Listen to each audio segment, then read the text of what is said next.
Kenapa ya banyak produk-produk repot memakai sertifikasi halal? Inilah InVenture Insight. Halal of Things. Kesadaran konsumen muslim Indonesia akan produk halal semakin tinggi. Simbol makanan halal paling umum, tanda no pork no lard, kini dirasa tidak cukup untuk menginformasikan kehalalan makanan. Survei InVenture Alfara tahun 2023 melihat ada 3 respon konsumen dalam melihat kehalalan produk, yakni tidak yakin, yakin, dan sangat yakin. Menariknya, say no pork no lard adalah tanda kehalalan yang paling tidak yakin berdasarkan responden, yaitu sebesar 29,4%. Di sisi yang lain, adanya logo dan sertifikat halal menjadi tanda kehalalan makanan yang paling diyakini responden, yaitu sebesar 23,1% dan 32,4%. Tuntutan akan produk halal atau halal of thing tidak terbatas pada makanan dan minuman saja. Selaras dengan riset InVenture dan Alfara, banyak responden menganggap logo dan sertifikat halal di luar makanan adalah sesuatu yang penting.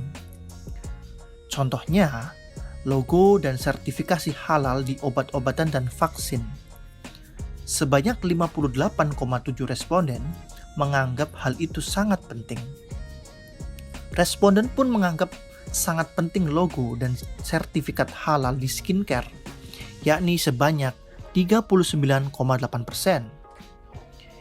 Implikasinya, banyak produk di luar makanan dan minuman mulai membranding diri mereka sebagai produk halal. Misalnya, Maxim, brand yang memproduksi alat masak. Mereka mengeluarkan Maxim Halania, penggorengan dengan sertifikasi halal. Total, sebagai produsen deterjen, pun tidak mau ketinggalan. Mereka mengeluarkan produk Total Almira. Tagline-nya tidak main-main loh, yakni deterjen halal pertama di Indonesia. Masya Allah, mantap betul nggak tuh? Softtek Indonesia pun menempuh langkah yang sama. Mereka mengeluarkan pembalut dengan sertifikasi halal untuk menggait konsumen muslim di Indonesia. Zoya, sebagai brand pakaian muslim, merasa perlu untuk mendeklar bahwa mereka telah tersertifikasi halal oleh MUI. Banyak pihak menganggap apa yang dilakukan brand-brand tersebut berlebihan. Tidak sedikit juga yang mencibir dan mencemooh loh. Pertanyaannya adalah, apakah yang dilakukan brand-brand tersebut merupakan strategi yang tepat? Jawabannya adalah iya. Kita perlu memahami segmen pasar muslim di Indonesia untuk menjawab pertanyaan itu. Menurut penelitian InVenture dalam buku Millennial Muslim Megaship, Muslim milenial punya pemikiran bahwa konsumsi adalah bagian dari ibadah. Berdasarkan temuan InVenture, ada 4 sosok kelas menengah muslim di Indonesia, yakni rasionalis, universalis, apatis, dan konformis. 1. Rasionalis. Mereka adalah sosok yang open-minded dan berwawasan global. Dalam membeli barang, mereka selalu bertanya, "Gue dapat apa nih?" Tetapi memiliki tingkat kepatuhan pada nilai-nilai Islam yang lebih rendah. Makanya, mereka itu cenderung mengesampingkan aspek-aspek ketaatan pada nilai-nilai Islam. Yang kedua, universalis. Sosok konsumen muslim ini memiliki wawasan yang luas, pola pikir global, dan melek teknologi. Di saat bersamaan, mereka juga teguh dalam menjalankan nilai-nilai Islam dalam kehidupan sehari-hari. Mereka paham dan menetapkan nilai-nilai Islam secara substantif, bukan normatif. Ketiga, apatis. Segmen apatis adalah tipe konsumen yang masih rendah dalam memahami nilai-nilai Islam. Mereka tidak memiliki pemahaman yang cukup mengenai produk-produk berlabel Islam atau yang menawarkan value proposition yang Islami. Keempat, konformis. Sosok ini adalah tipe konsumen muslim yang umumnya sangat taat beribadah, menerapkan nilai-nilai Islam secara normatif. Untuk mempermudah pengambilan keputusan, segmen konformis memilih produk-produk yang berlabel Islam atau yang di-endorse oleh otoritas muslim atau tokoh Islam panutan.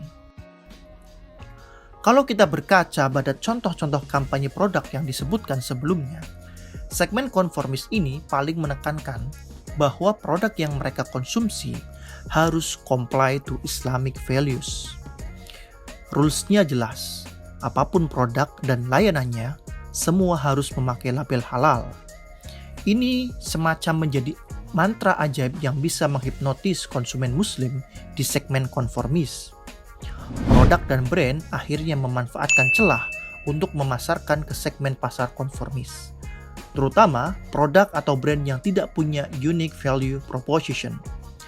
Mereka berlomba-lomba menggunakan label halal sebagai strategi pemasaran mereka. Secara sederhana, brand-brand tersebut dengan sadar memanfaatkan sertifikasi halal sebagai kekuatan pemasaran. Jadi, dapat dikatakan apa yang dilakukan oleh Zoya, total deterjen dengan produk deterjen halal pertama, Softtek Indonesia, adalah strategi yang jitu. Mereka memanfaatkan strategi pasar yang menyasar segmen pasar konformis. Segmen pasar ini memang tidak besar, tetapi ceruknya selalu ada dan konstan di pasar muslim Indonesia. Terima kasih sudah menyaksikan Inventure Insight. Jangan lupa untuk subscribe dan follow Consumeri.id untuk konten-konten menarik lainnya.